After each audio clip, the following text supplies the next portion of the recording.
12টি রাজ্যের সিইওদের সঙ্গে বৈঠক মুখ্য নির্বাচন কমিশনারের এবং যেটা জানা যাচ্ছে পশ্চিমবঙ্গ সহ মোট 12টি রাজ্যের সিইওদের সঙ্গে বৈঠক জ্ঞানেশ কুমারের। পশ্চিমবাংলায় এসআইআর নিয়ে মনোজ কুমার আগরওয়ালের সঙ্গে বৈঠক মুখ্য নির্বাচন কমিশনারের।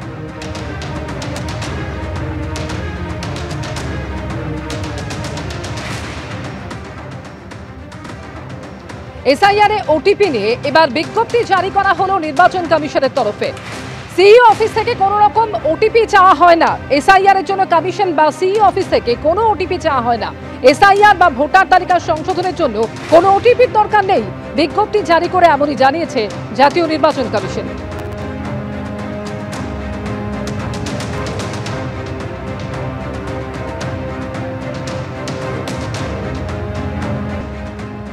এসআইআর এর কাজ চলাকালীন গত কয়েকদিন ধরেই রাজ্যের বিভিন্ন জায়গায় বিএলওদের বিক্ষোভের ছবি সামনে এসেছে। অতিরিক্ত কাজের চাপ, সেই সঙ্গে এনুমারেশন ফর্ম ডিজিটাইজ করার জন্য যে সময় দরকার তা নিয়েও তারা অভিযোগ করেছেন। এই মুহূর্তে দু জায়গায় ছবি আপনারা দেখতে পাচ্ছেন। একদিকে কলকাতাতে বিএলওরা বিক্ষোভ দেখিয়েছেন আর অন্যদিকে বিক্ষোভ দেখিয়েছেন রামপুরহাটেও। ডেটা এন্ট্রি অপারেটর নিয়োগ করুক নির্বাচন কমিশন, এমনই দাবি জানিয়ে সিইও দপ্তরের সামনে বিক্ষোভ দেখানো হয়।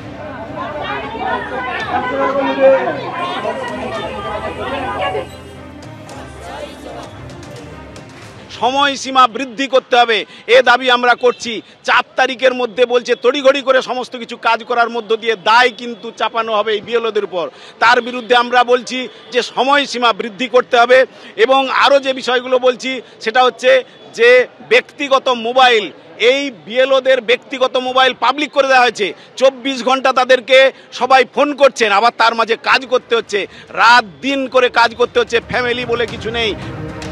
কলকাতাতে যে দাবিতে বিক্ষোভ দেখানো হয় সেই একই দাবিতে রামপুরহাটে বিডিও অফিসের সামনে বিক্ষোভ দেখান বিএলওরা।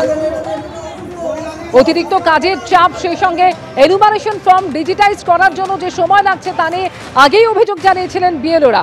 এবার কলকাতার পাশাপাশি রামপুরহাটেও বিক্ষোভ দেখালেন তারা।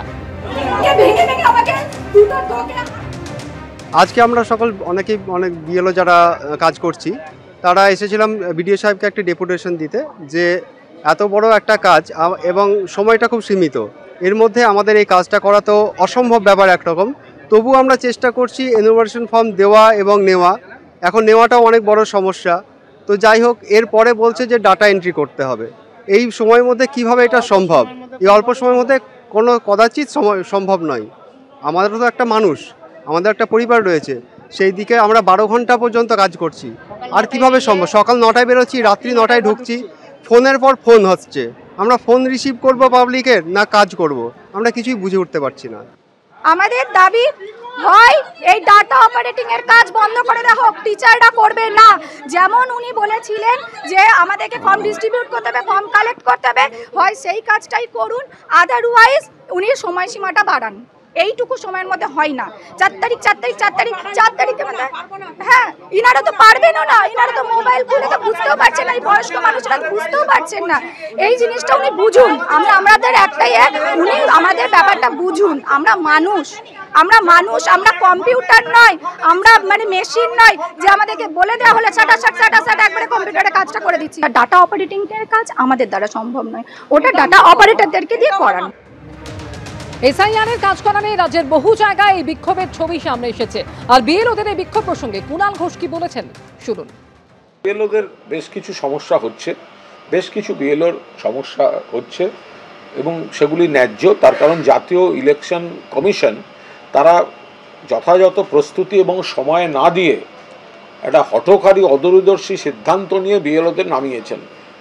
ঠিকমতো ফর্মগুলো সাপ্লাই দিতে পারেননি, নাম্বার প্রকাশ করে দিয়েছে। ফলে এটা তো খুব একটা সর্বনাশের জায়গায় গেছে। তাদের কয়েকজনের একেবারে জীবন দুর্বিষহ হয়ে যাচ্ছে, একে একটা অপরিকল্পিতভাবে চাপিয়ে দিয়েছে। গতবার 2.5 বছর ধরে হয়েছিল এসআইআর, এবার 2 মাসে করতে হবে, কারণ সামনে বাংলার নির্বাচন, বিজেপির নির্দেশ মানতে হবে। এবার বিএলওদের সেই সমস্যা হচ্ছে, বহু বিএলও সমস্যায় পড়ছেন। এসআইআর আতঙ্কে ভারত ছেড়ে বাংলাদেশে ফেরার হিড়িক স্বরূপনগরের হাকিমপুর সীমান্তে এবং সেখানে প্রত্যেক দিন প্রায় এই ছবি ধরা পড়ছে। বাংলাদেশে ফিরতে সীমান্তে প্রত্যেক দিন প্রায় 100 জন ভিড় করছেন। এই মুহূর্তে টেলিফোনে আমাদের সঙ্গে রয়েছেন প্রতিনিধি সবিরন পাল। সবিরন, প্রত্যেকদিন প্রায় 100 জনের কাছাকাছি ভিড় করছেন যারা ভারত ছেড়ে বাংলাদেশে পালানোর চেষ্টা করছেন। ঠিক কি ছবি ধরা পড়েছে স্বরূপনগর সীমান্তে? আমি তো গত কয়েকদিন ধরে ভারত বাংলাদেশ সীমান্তবর্তী স্বরূপনগরের বিছারি হাকিমপুর গ্রাম পঞ্চায়েতের হাকিমপুর যে সীমান্ত রয়েছে সেখানে শয়ে শয়ে মানুষ প্রতিদিন জড়ো হচ্ছে দেশের বিভিন্ন প্রান্ত থেকে। এ রাজ্যের বেশ কয়েকটি জেলা, কলকাতা এবং আশপাশের রাজ্য থেকেও তারা এসে জড়ো হচ্ছেন। তারা বেশ কয়েক বছর ধরে কেউ চোরাপথে বাংলাদেশ থেকে এদেশে এসেছিলেন, কেউ নথি নিয়ে এদেশে এসেছিলেন, কিন্তু বছরের পর বছর জীবিকা সূত্রে তারা এখানে বসবাস করছিলেন, কখনো এ রাজ্যে কখনো ভিন রাজ্যে।